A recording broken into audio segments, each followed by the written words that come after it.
कर्च bridge पर हमला Ukraine ने रूस को चोट पहुंचाने के इरादे से किया, लेकिन ये उसके लिए सबसे आत्मघाती कदम साबित हो रहा है। ब्रिज उड़ाने की नाकाम कोशिश के बाद रूस ने यूक्रेन दहन शुरू कर दिया है। ज़ेलेंस्की ने क्रीमिया से रूस का कनेक्शन काटने के लिए हमला किया था, लेकिन पुतिन ने अब यूक्रेन का समंदर से कनेक्शन काटने वाला विस्फोटक ऑपरेशन शुरू कर दिया है। इस ऑपरेशन का मकसद है यूक्रेन के समुद्री तटों पर बारूदी बारिश और यूक्रेन के कई टुकड़े करना। ओडेसा इस ऑपरेशन का एपिसेंटर बन चुका है। देखिए क्या है पुतिन का क्रीमिया गोल, जिससे पूरे यूरोप का भूगोल बदल सकता है। क्रीमिया के कर्च ब्रिज पर यूक्रेन के दूसरे हमले का सीधा मतलब है रूस से क्रीमिया जीतने का काउंटर ऑफेंसिव शुरू हो चुका है।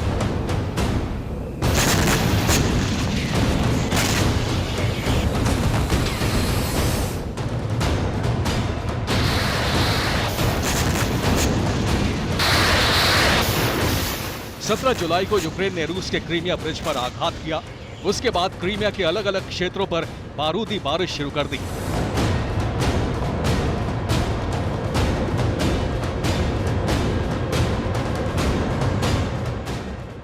यूक्रेन की आर्टिलरी ने क्रीमिया में रूस के एक सैन्य ठिकाने को निशाना बनाया। इस हमले में रूस का हथियार डिपो तबाह हो गया।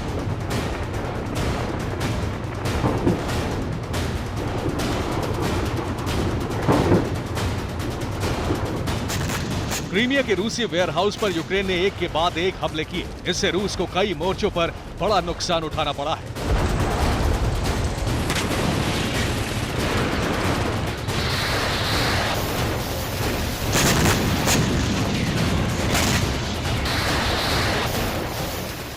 रूसी कब्जे वाले क्षेत्र क्रीमिया पर यूक्रेन ने अब तक की सबसे बड़ी बारूदी बारिश शुरू कर दी है।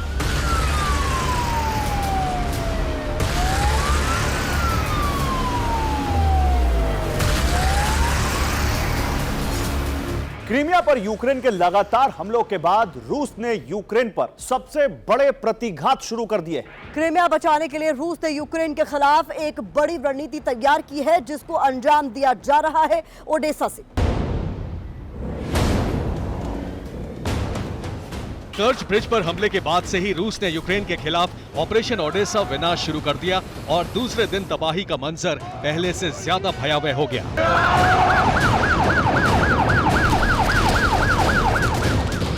रूस के हमलों से यूक्रेन की दक्षिणी पोर्ट सिटी दहल उठी है। 18 जुलाई की रात रूस ने ओडेसा पर 16 कैलिबर मिसाइल दागी। इनके अलावा 8 KH-22 मिसाइल हमले किए। 6 हमले P-800 ऑनिक्स मिसाइलों से किए गए। एक KH-59 क्रूज मिसाइल दागी गई। इसके अलावा 32 शाहिद कामिकाज़े ड्रोन से हमले किए। इन मिसाइलों से तबाही मची, उससे पूरा ओडेसा सुलग उठा।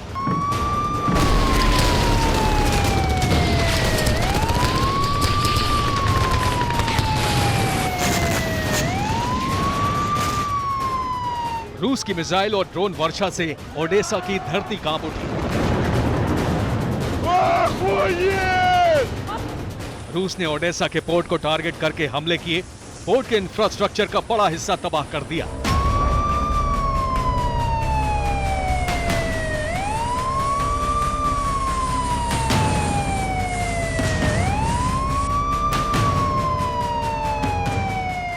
रूस की मिसाइल हमलों से पोर्ट का बड़ा हिस्सा आग की चपेट में आ गया। बड़े बड़े स्टोर शेल्टर्स में आग लग गई।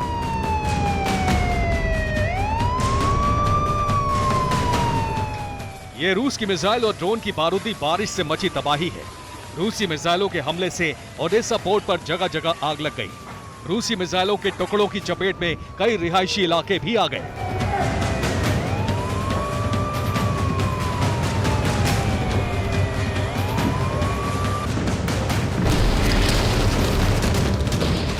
रूस ने इतने बड़े पैमाने पर ओडेसा को निशाना बनाया कि आसमान में आतिशबाजी जैसे विस्फोट नजर आने लगे।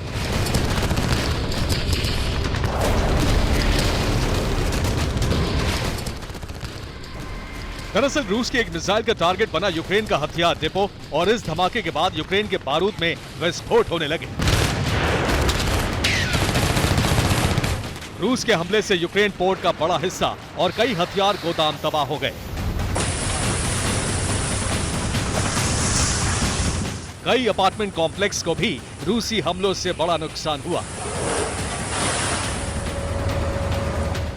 रूस की मिसाइल का एक टुकड़ा एक मकान की छत पर गिरा, जिससे मकान का बड़ा हिस्सा क्षतिग्रस्त हो गया।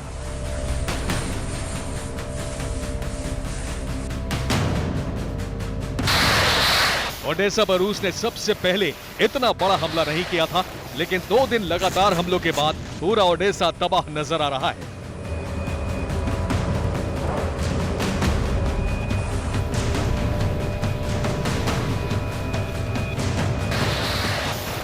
रूस ने ब्लैक सी नेवल फ्लीट से कैलिबर मिसाइलें ओडेसा की तरफ दागी और पूरी रात रूस के हमले जारी रहे।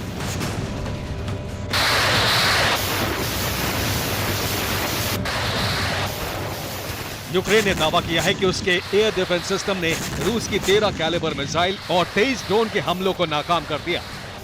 रूस ओडेसा को एक खास रणनीति के तहत टारगेट बना रहा है।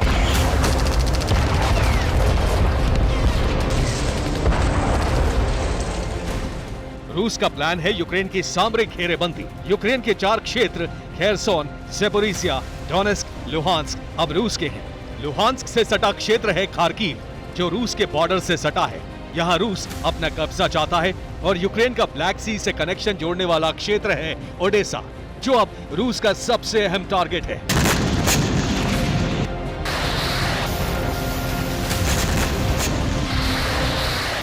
दरअसल ओडेसा से यूक्रेन दुनिया भर में अपना अनाज और बाकी प्रोडक्ट एक्सपोर्ट करता है। यहाँ से यूक्रेन की नेवी सेवास्तोपोल, क्रीमिया पर हमले करती है। ओडेसा पोर्ट से ही यूक्रेन का यूरेशिया, एशिया से कनेक्शन जुड़ता है। ओडेसा हारने के बाद यूक्रेन का ब्लैक सी से कनेक्शन खत्म हो जाएगा।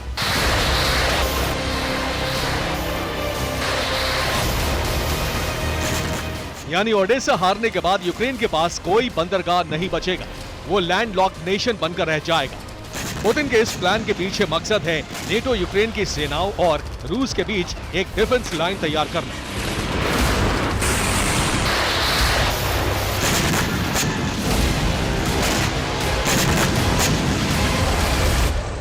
पुतिन ने ईस्टर्न मोर्चे पर खार्किव से लेकर ओडेसा तक डिफेंस लाइन तैयार करने के ऑपरेशन शुरू कर दिए। यूक्रेन की रिपोर्ट है कि रूस की सेना ने ईस्टर्न फ्रंट लाइन पर बड़ा सैन्य जमावड़ा किया है।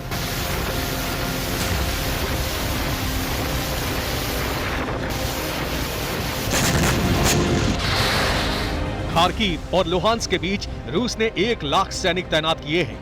इनके साथ 555 आर्टिलरी हथियार तैनात हैं। इसके अलावा 370 MLRS भी मोर्चे पर तैयार हैं। इन सैनिकों ने खार्किव से लेकर ओडेसा तक एक डिफेंस लाइन बनाने का ऑपरेशन शुरू कर दिया है।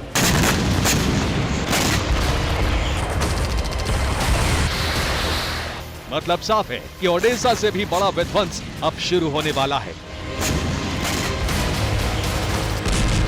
Bureau report, TV9 Bharatvarsh.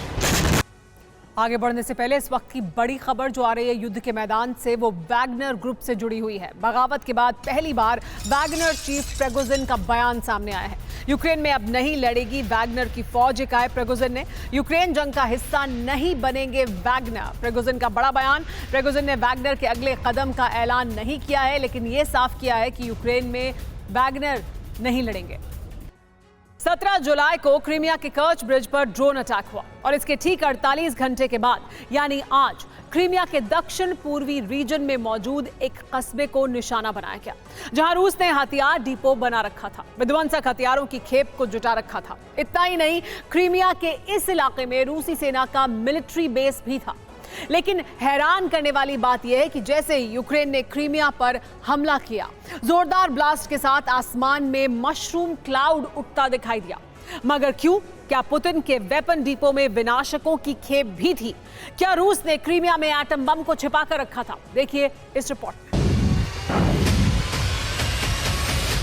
48 घंटे बाद क्रीमिया में एक बार फिर बारूदी कोहराम मचा।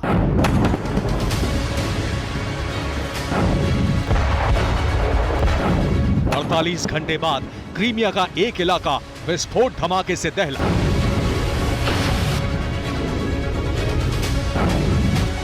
अड़तालीस घंटे बाद यूक्रेन के प्रचंड प्रहार ने क्रीमिया से क्रेमलिन तक खलबली मचा दी। 48 घंटे बाद क्रीमिया पर हुए दूसरे बड़े अटैक ने पुतिन की नींद उड़ा दी।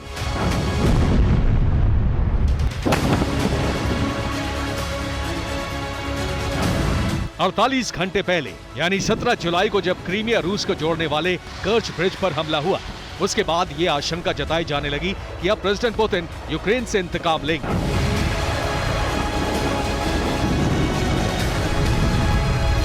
पुतिन के प्रतिशोध की आग में यूक्रेन का कोना कोना थर्रा जाएगा।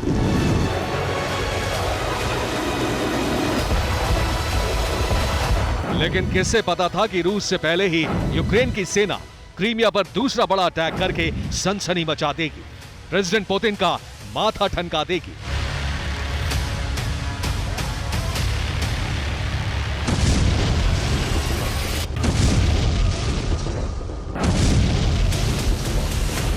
यूक्रेन जिस तरह क्रीमिया को निशाना बना रहा है, जिस तरह क्रीमिया पेनिनसुला पर सिलसिलेवार अंदाज में हमला कर रहा है, वो बेहद ही हैरान कर देने वाला है।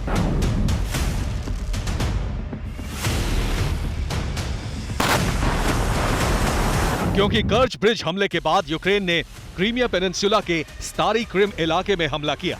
इस इलाके में रूसी डिफेंस ने ट्रेनिंग सेंटर बना रखा है। स्टारी क्रिम इलाके में रूस का हथियार डिपो भी मौजूद है। ऐसे में स्टारी क्रिम पर यूक्रेन ने आसमान से अटैक किया। स्टारी क्रिम कस्बे पर मिसाइलों के जरिए हमला किया गया। मिसाइल अटैक के चलते स्टारी क्रिम में भीषण ब्लास्ट हुआ। रूस का ट्रेनिंग सेंटर और हथियार डिपो भी तबाह हो गया।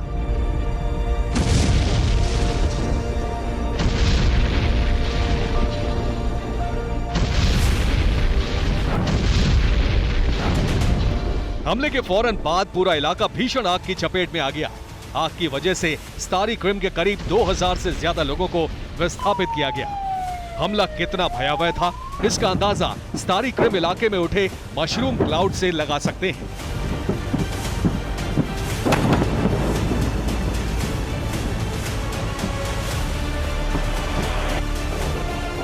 जिस तरीके का ब्लास्ट हमले वाली जगह पर हुआ, आग और बारूदी गुबार से सना मशरूम क्लाउड आसमान में उठता दिखाई दिया, वो बेहद ही सन्न कर देने वाला था। ऐसे में आशंका ये भी जताई जा रही है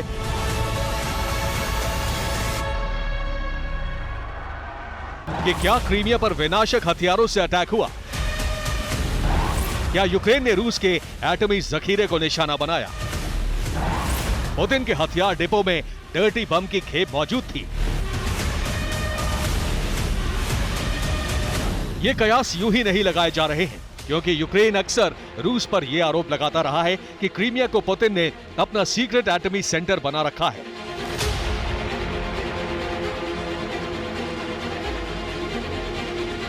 यहां पर रूसी डिफेंस के न्यूक्लियर वॉरहेड और टैक्टिकल वेपन्स मौजूद हैं।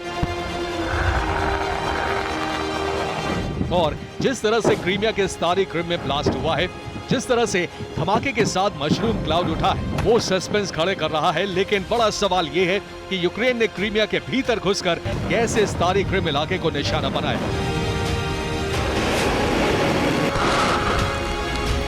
कैसे रूसी सेना के मिलिट्री बेस और हथियार डिपो को निशाना बनाया,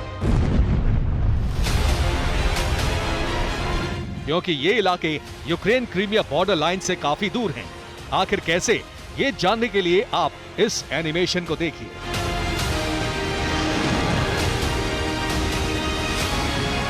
क्रीमिया पेनिनसुला के पूर्वी छोर पर मौजूद है स्टारी क्रिम, जहां यूक्रेन ने ताबड़तोड़ अंदाज में बारूदी प्रहार किया।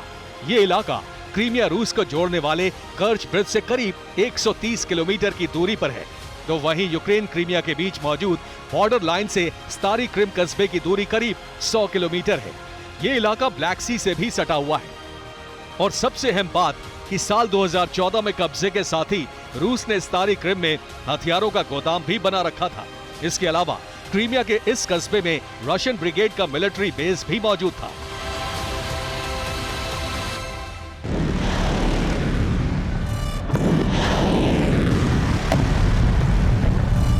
आप भी सोच रहे होंगे कि आखिर ज़ेलेंस्की की ब्रिगेड क्रीमिया के इतने अंदर तक हमला करने के लिए कैसे कामयाब हो गई। कैसे यूक्रेन ने रूसी डिफेंस को चकमा दिया। कैसे क्रीमिया की सुरक्षा किले में सेंध लगाई। क्या यूक्रेनी फौज ने स्टॉर्म शैडो मिसाइल को लड़ाकू विमानों के जरिए स्टारी क्रिम पर दागा?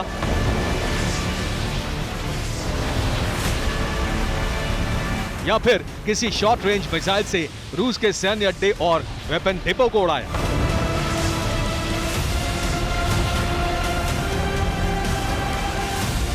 तो आपको बता दें कि कुछ रिपोर्ट्स में यह दावा किया जा रहा है कि यूक्रेन ने सीक्रेट वेपन से क्रीमिया के स्टारी क्रिम पर विध्वंसक प्रहार किया है।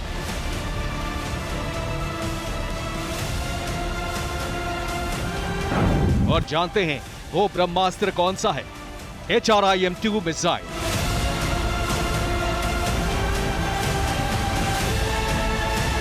यूक्रेनी आर्म्स फोर्स का सबसे पसंदीदा और घातक हथियार है HRIM-2 मिसाइल।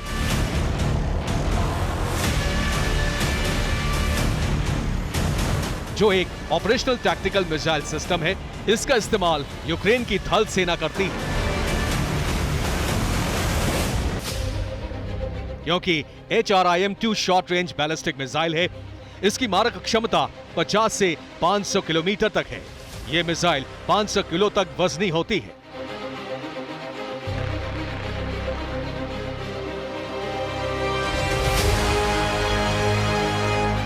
रूस से अलग होने के बाद यूक्रेनी डिफेंस ने इस मिसाइल को तैयार किया और 2014 में HRIM-2 मिसाइल की खेप अपनी सेना को सौंपी। तभी से यूक्रेन की फौज इस डेडली ब्रह्मास्त्र का इस्तेमाल कर रही है, क्योंकि कम दूरी वाले इलाके में यह मिसाइल अपने एक प्रहार से तबाही मचा देती है। और इस बार क्रीमिया के वॉर फ्रंट पर यूक्रेन ने HRIM-2 मिसाइल से बारूदी कोहराम मचाया है। रूस के एटमी जखीरे को निशाना बनाया है। Bureau report, TV9 Bharatvarsh. Ukraine जंग में पिछड़ता जा रहा है। ऐसे में ज़ेलेंस्की को अमेरिका के F-16 फाइटर जेट से काफी उम्मीद थी। अगर F-16 मिल गए तो रूस पर बड़ा अटैक किया जा सकता है, लेकिन ज़ेलेंस्की का यह ख्वाब टूटता हुआ दिख रहा है, क्योंकि अमेरिका F-16 देने से पीछे हट गया है। दूसरी तरफ रूस ने फाइटर जेट की बड़ी रेजिमेंट उतारने का फैसला कर लिया है, जबकि टैंक बटालियन वो पहले ही उतार चुका है। इतना ही नहीं, रूस 3 गुना ज्यादा तेजी से हथियारों का प्रोडक्शन भी कर रहा है। ऐसे में सवाल उठ रहा है कि क्या अमेरिका रूस के विध्वंसक हथियारों को देखकर घबरा गया और यूक्रेन से पीछा छुड़ाकर उसकी हार तय कर दी? ज़ेलेंस्की का ख्वाब चकनाचूर, नहीं मिलेंगे अमेरिकी जेट।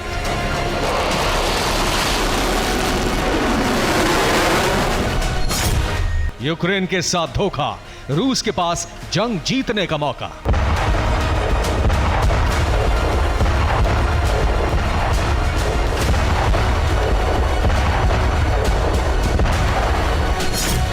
आसमान से बरसेंगे अंगारे, समंदर में आएगा जलजला।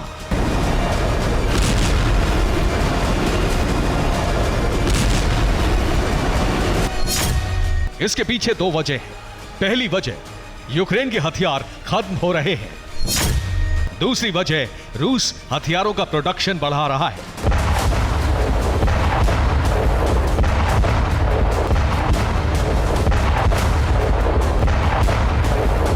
यानी अभी तक ज़ेलेंस्की का जोश हाई दिख रहा था, वो अब इस बात को लेकर परेशान है कि आगे की जंग कैसे लड़ेंगे, क्योंकि अब यूक्रेन को हाईटेक हथियारों के मिलने की उम्मीद कम दिख रही है। अमेरिका F-16 देने में आनाकानी कर रहा है, जबकि यूक्रेन के पायलट ट्रेनिंग करने डेनमार्क जा पहुंचे हैं।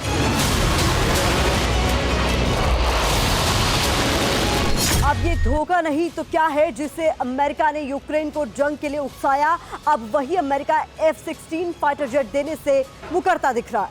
अमेरिका को देखकर कुछ और देश भी यूक्रेन को हथियार देने से पल्ला झाड़ रहे हैं। इसमें जर्मनी सबसे आगे है और ब्रिटेन भी हथियार देने से बच रहा है।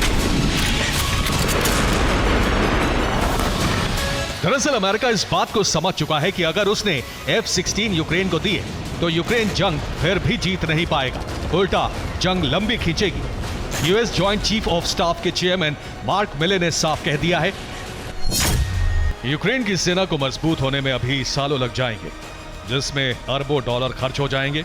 अगर पहली खेप में 10 F-16 भेजे जाते हैं तो सीधा 2 बिलियन का खर्च आ सकता है।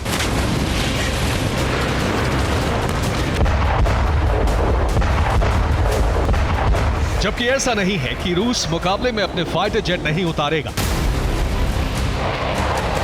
रूस के पास करीब 100 से ज्यादा 4th और 5th जनरेशन फाइटर जेट्स की खेप है।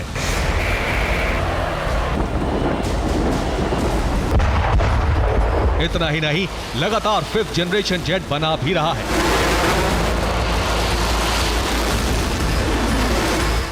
रूस के प्राइम मिनिस्टर मिखाइल मिशुस्तिन ने कोऑर्डिनेशन काउंसिल की मीटिंग के बाद बयान दिया। हमारी प्लानिंग है कि एयरफोर्स को 5th जनरेशन की डिलीवरी ज्यादा से ज्यादा की जानी सुनिश्चित की जाए। ये काउंसिल की जिम्मेदारी होगी कि तय समय पर सारे ऑर्डर पूरे किए जाएं।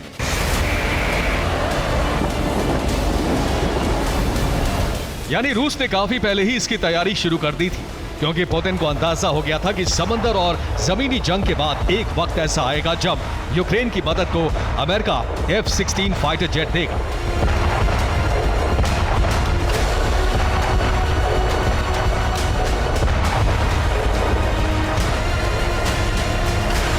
लेकिन अब रूस को दोहरा फायदा होता दिख रहा है।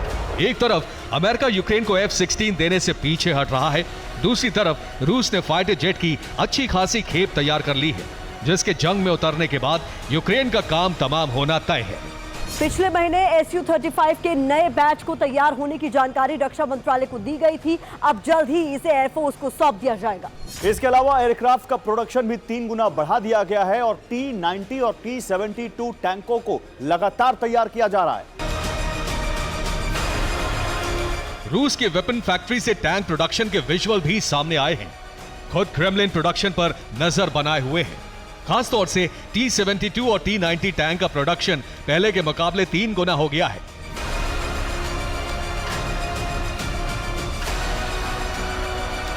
लगातार जंग के मैदान में खेप भेजी जा रही है। इसी का असर है कि यूक्रेन अब उन तमाम इलाकों से पीछे हट रहा है जहां वो रूस के सैनिकों को एक वक्त में खदेड़ता दिख रहा था। इसकी बड़ी वजह है कि रूस ने टैंक बटालियन उतारकर यूक्रेनी आर्टिलरी की धज्जियां उड़ा दी हैं।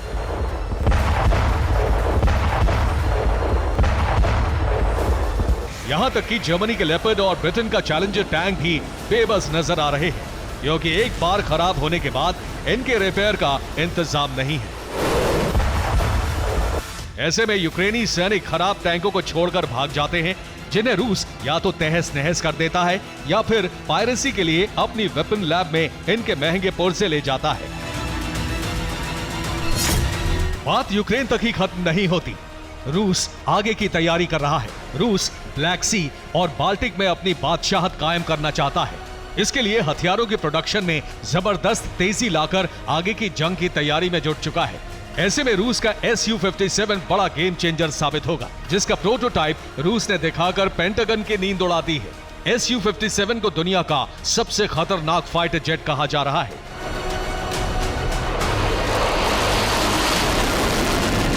अगले साल जनवरी तक Su-57 की रेजिमेंट एयरफोर्स को मिल सकती है, यानी रूस अगले साल तक युद्ध की तैयारी आज ही कर चुका है। सुपरसोनिक जेट Su-57 स्टेल्थ तकनीक से लैस है, जो दुश्मन के सैटेलाइट और रडार की पकड़ में नहीं आता। 2135 किलोमीटर प्रति घंटे की स्पीड से आसमान में 65,000 फीट की ऊंचाई पर जाकर भी अटैक कर सकता है। खास बात यह कि सुपरसोनिक स्पीड में 1500 किलोमीटर तक उड़ान भर सकता है। इतना ही नहीं, 30 mm की ऑटो कैनन से टैंक बख्तरबंद वाहनों को तहस नहस कर सकता है। इसके अलावा हवा से हवा में मार करने के लिए R-77M, R-74M2 मिसाइल से लैस होगा, जबकि हवा से सतह पर मार करने के लिए 4 KH-38M मिसाइल लगा सकते हैं। इसके अलावा 2 एंटीशिप मिसाइल KH-35U भी लगा सकते हैं। साथ ही गाइडेड क्लस्टर और एंटी टैंक बम भी गिरा सकता है।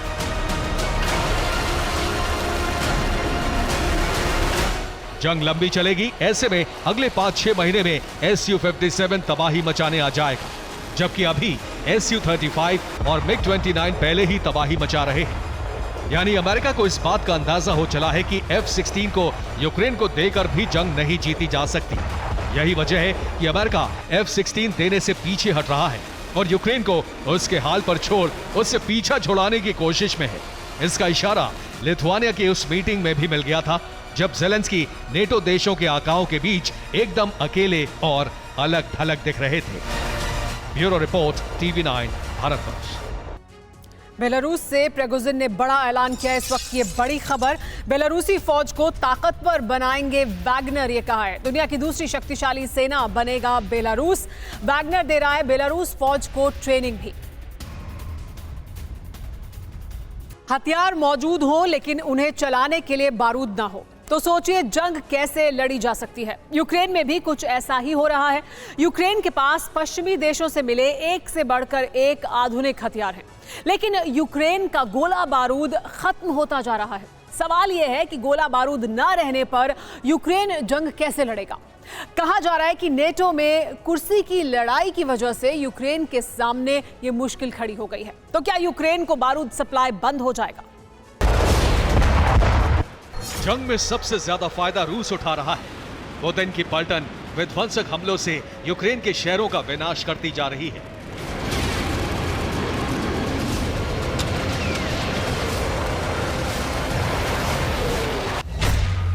Odesa, Zaporizhzhia, Kharkiv, Kherson, Donetsk, Kupiansk और चर्नोमोर्स्क जैसे शहरों पर रूसी सेना ने पिछले 24 घंटों में बारूद की भयानक बरसात करके यूक्रेन को दहला दिया।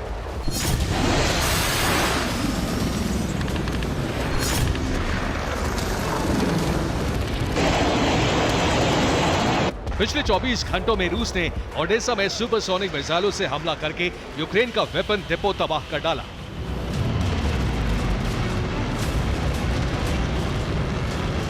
ओडेसा में रूस ने ऑनिक्स मिसाइल से अटैक किया। रूस ने ये मिसाइलें सेवेस्तोपोल से दागी।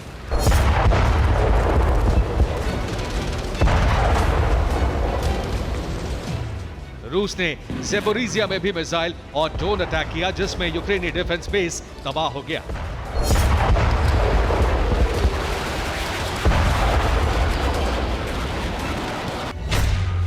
पिछले 24 घंटे में रूस ने ज़ेपोरिजिया में 23 से ज्यादा फ्रंट लाइन पर हमला किया। यूक्रेन के अंदर 100 से ज्यादा बमबारी की। रूस ने यूक्रेन पर विध्वंसक एयर स्ट्राइक की।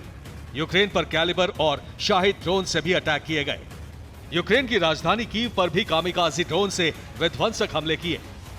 रूसी सेना ने पिछले 24 घंटों में खार्किव में भीषण आर्टिलरी अटैक करके यूक्रेन के वेपन डिपो को निशाना बनाया। यूक्रेन के चर्नोमोर्स्क में भी रूसी फोर्स ने क्रूज मिसाइल अटैक करके चर्नोमोर्स्क पोर्ट को तबाह कर दिया।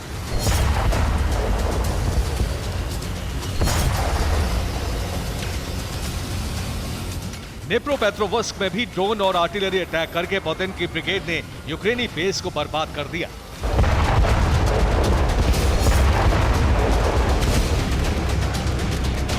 जानकारों की माने तो युद्ध में यूक्रेन को हो रहे नुकसान की सबसे बड़ी वजह गोला बारूद की कमी है। नेटो में खींचतान के साथ ही ज़ेलेंस्की को हथियारों की कमी के साथ ही गोला बारूद की कमी का भी सामना करना पड़ रहा है। यूक्रेन के लिए बारूद की कमी सबसे बड़ी चुनौती बन गई है। ऐसे में पूरा फायदा रूस को हो रहा है। अमेरिका और नेटो यूक्रेन के लिए गंभीर बारूद की कमी से जूझ रहे हैं। ऐसे में एक्सपर्ट्स मान रहे हैं कि जंग लंबी खिंच सकती है।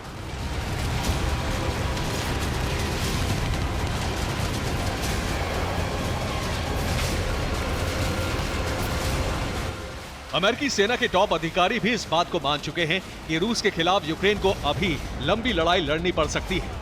अमेरिका यह भी मान चुका है कि काउंटर ऑफेंस में यूक्रेन को कामयाबी नहीं मिली है।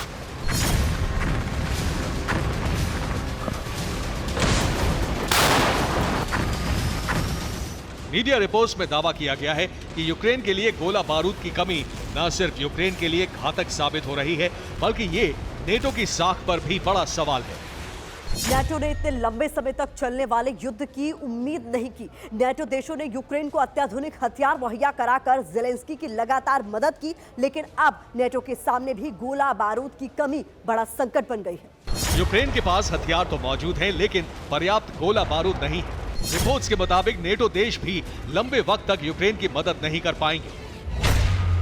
अमेरिका, जर्मनी और ब्रिटेन पहले ही कह चुके हैं कि उनके गोला बारूद खत्म हो रहे हैं। बाइडेन कह चुके हैं कि अमेरिका में 155 mm आर्टिलरी के गोले बारूद की कमी हो गई है।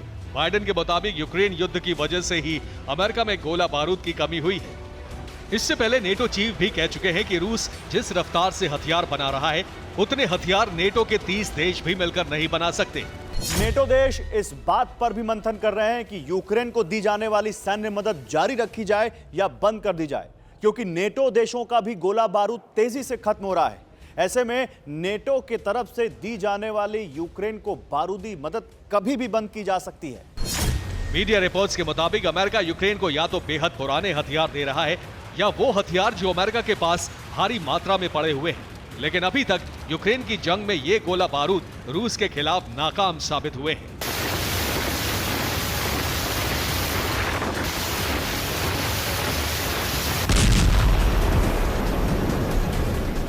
गोला बारूद की कमी की वजह से यूक्रेन ज़पोरिज़िया में बड़ी जंग हार चुका है। दूसरे मोर्चे पर भी ज़ेलेंस्की को पुतिन के हाथों करारी शिकस्त मिली है। ऐसे में ये आशंकाएं बढ़ गई हैं कि यूक्रेन को आने वाले दिनों में गंभीर संकट का सामना करना पड़ सकता है।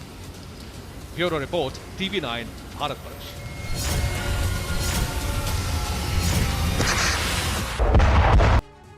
नेटो ने भारी तादाद में यूक्रेन को एडवांस टैंकों की खेप सप्लाई की, जिससे पुतिन का माथा ठनका हुआ था। मगर रूसी डिफेंस ने अपने ताबड़तोड़ प्रहार से पश्चिम के तमाम टैंकों को तहस नहस कर दिया। लेपर्ड 2 और चैलेंजर जैसे टैंकों को कबाड़ कर दिया। और इसी बीच ये खबर भी सामने आ रही है कि जल्द ही पुतिन अपने सुपर एडवांस टैंक को वॉर जोन में भेजने का फैसला ले सकते हैं। जानते हैं वो कौन सा टैंक है? T-14 अरमाटा। आखिर कैसे ये लड़ाका बैटल ग्राउंड में तबाही मचाएगा, आप भी देखिए। तेज रफ्तार से प्रहार, बेहिसाब गोला बारूद की बौछार और पलक झपकते ही दुश्मन का संहार।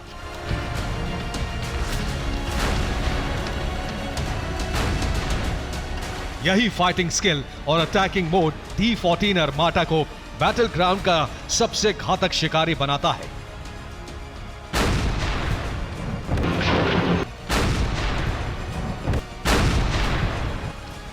रूसी सेना का सबसे शक्तिशाली लड़ाका है T-14 अरमाटा।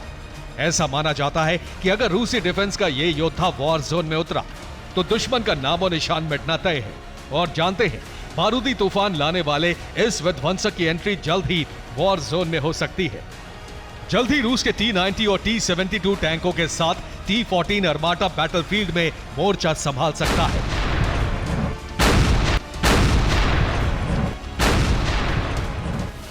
रूसी डिफेंस की तरफ से यूक्रेन के खिलाफ जो वॉर प्लान तैयार किया गया है, उसमें दुनिया के सबसे आधुनिक टैंक T-14 अरमाटा को फ्रंट लाइन पर भेजने की तैयारी की जा रही है।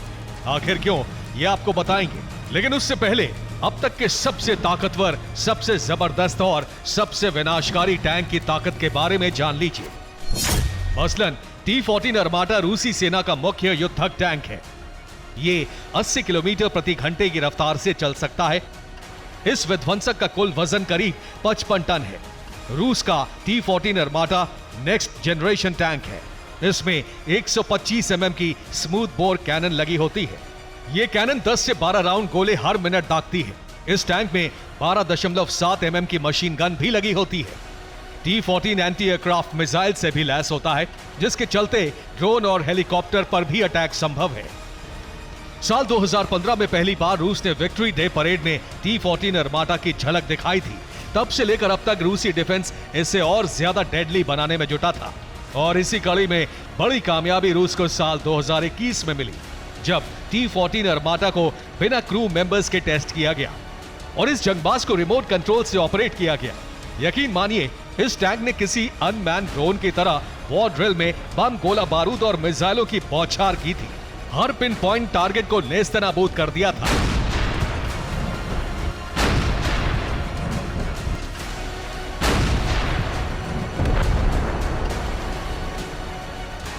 शायद इसी के चलते रूस ने अपने अदृश्यम टैंक को वॉर जोन में उतारने का फैसला लिया है। हालांकि माना यह भी जा रहा है कि पश्चिमी देशों से यूक्रेन को जो टैंक मिले थे वो अब कबाड़ हो चुके हैं। रूसी डिफेंस ने चैलेंजर 2 और लेपर्ड टैंकों की खेप को करीब करीब तबाह कर दिया है।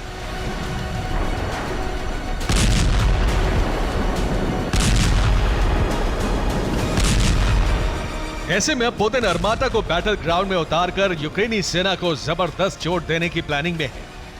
अब ये देखना होगा कि पुतिन का विध्वंसक जंगबाज का सामना यूक्रेन के पुराने टैंक कर पाते हैं या नहीं। Bureau report, TV9 Bharatvarsh. के मैदान से आ रही इस वक्त की बड़ी खबर आपको बता दें, यूक्रेनी ठिकानों पर रूस ने बड़ा हमला किया है। एंटी टैंक गन से रूस ने घातक अटैक किया है। MT-12 एंटी टैंक गन से गोले दागे हैं।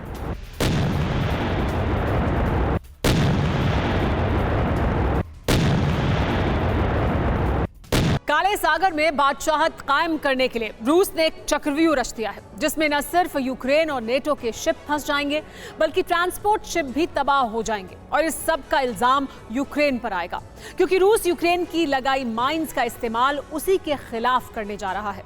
ब्लैक सी में क्या है रूस का सीक्रेट प्लान, इस एक्सक्लूसिव रिपोर्ट से आप भी जानिए। और इस तरह ब्लैक सी में रूस ने यूक्रेन के चक्रव्यूह को तोड़ना शुरू कर दिया है।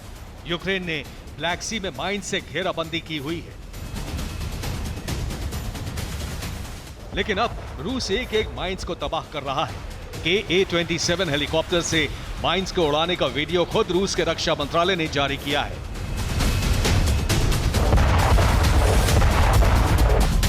दरअसल माइंस उड़ाने वाला वीडियो जारी करके रूस ने ऐलान कर दिया है कि अब वो फिर से ब्लैक सी में अपनी बादशाहत कायम करेगा। क्योंकि अब ग्रेन डील खत्म हो चुकी है, इसलिए रूस ब्लैक सी पर कब्जा करके यूक्रेन और यूरोपीय देशों तक कारोबारी रूट को ब्लॉक करना चाहता है। इसके लिए रूस ने भी ब्लैक सी कॉरिडोर में माइंस लगानी शुरू कर दी हैं, जिससे न सिर्फ नेटो के वॉरशिप को तबाह किया जा सके, बल्कि कारोबारी रूट पर आने वाले ट्रांसपोर्ट शिप को भी तबाह कर सके।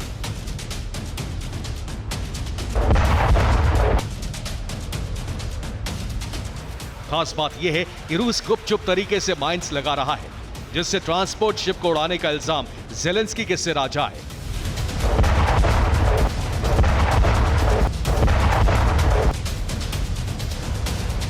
क्योंकि यूक्रेन रूस को रोकने के लिए ब्लैक सी कॉरिडोर में माइंस लगा चुका है, यानी जंग की शुरुआत में यूक्रेन ने जो माइंस समंदर में लगाई थी, वो अब रूस के काम आने वाली है। हालांकि रूस के लिए भी उन्हें तबाह कर पाना मुश्किल होगा, लेकिन सबमरीन के जरिए वो माइंस को लोकेट करके उन पर निगरानी रखेगा।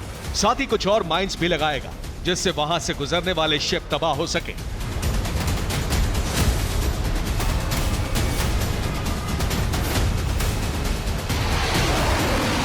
दुनिया इसके लिए यूक्रेन को जिम्मेदार ठहराएगी, और यही रूस चाहता है। यानी एक तरफ अनाज का एक्सपोर्ट रुक जाएगा, दूसरी तरफ माल ढोने वाले शिप बर्बाद होंगे। ये यूक्रेन के सरेंडर का सबसे मुफीद प्लान है। दरअसल सी माइंस समंदर में किसी खास इलाके में लगाई जाती हैं, जिससे वो दुश्मन के शिप या सबमरीन को रोक सके। समंदर की सतह पर माइंस फ्लोट करती रहती हैं, बहकर कहीं दूर न चली जाएं, इसलिए इन पर भारी वजन लटकाया जाता है और सभी माइंस को एक दूसरे से बांधकर खास इलाके की घेराबंदी की जाती है। जिस वक्त कोई शिप माइंस के ऊपर से गुजरता है तो उसके दबाव से फट जाता है। माइंस से भरे हुए विस्फोटक से इतना तेज धमाका होता है कि पूरा शिप तहस नहस हो जाता है।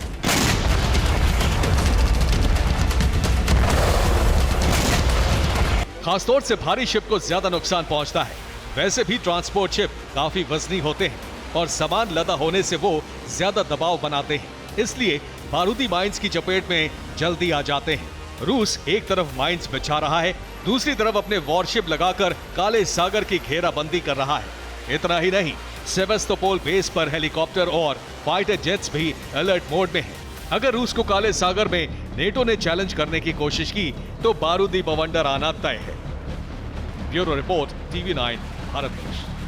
दुनिया के कई हिस्सों में इस समय लोग भारी बारिश और बाढ़ से परेशान हैं, लेकिन चीन में इस समय भयंकर गर्मी पड़ रही है।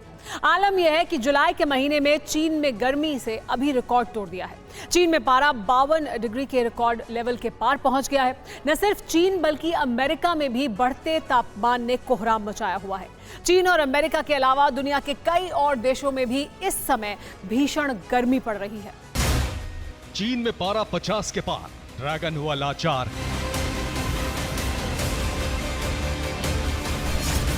चीन में गर्मी का रिकॉर्ड टूटा, जिनपिंग का देश झुलसा।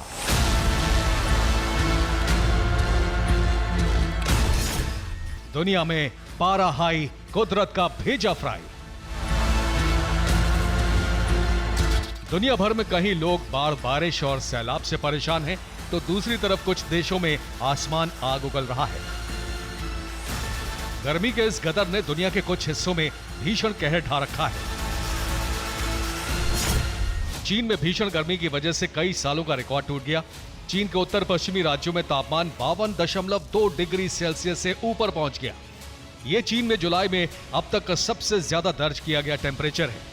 चीन के शिनजियांग इलाके में सरफेस टेम्परेचर तो 80 डिग्री सेल्सियस तक पहुंच गया। इससे पहले 2015 में चीन में 50 डिग्री से ज्यादा तापमान दर्ज किया गया था। चीन में अभी 6 महीने पहले ही लोगों को -50 डिग्री सेल्सियस तापमान का सामना करना पड़ा था। तब चीन में भीषण ठंड पड़ रही थी, लेकिन 6 महीने बाद ही चीन में तापमान 52 डिग्री से ऊपर पहुंच गया। अब चीन में बढ़ते तापमान से लोग कराह रहे हैं। चीन के मीडिया के मुताबिक मौसम वैज्ञानिकों का अनुमान है कि चीन में यह रिकॉर्ड गर्मी कम से कम अगले 5 दिनों तक जारी रहेगी। चीन में इस भीषण गर्मी का लोग सामना कैसे कर रहे हैं, इसका सिर्फ अनुमान लगाया जा सकता है। चीन में हाई पारे की मार ने बिजली ग्रिडों पर भी असर डाला है। इसकी वजह से बिजली सप्लाई और फसलों पर भी संकट छा गया है। डर यह है कि पिछले साल की तरह इस बार भी चीन को सूखे का सामना करना पड़ सकता है। चीन के अलावा दुनिया के दूसरे देशों में भी इस समय बेतहाशा गर्मी पड़ रही है। अमेरिका, यूरोप और एशिया और अफ्रीका के कई मुल्कों में पारा आसमान पर पहुंच गया है। बीते दिनों अमेरिका में तापमान 48 डिग्री, यूएई में 50 डिग्री, इटली में 43 डिग्री, स्पेन में 42 डिग्री, ग्रीस में 40 डिग्री और जापान में भी 40 डिग्री तक पहुंच गया। अमेरिका में इस वक्त कैलिफोर्निया से लेकर टेक्सास तक भीषण गर्मी का सामना कर रहे हैं। अमेरिका के इन हिस्सों में पिछले 16 दिनों से जबरदस्त गर्मी पड़ रही है। अमेरिका में भीषण गर्मी से करीब 11 करोड़ लोग प्रभावित हैं। Bureau report, TV9 Bharatvarsh.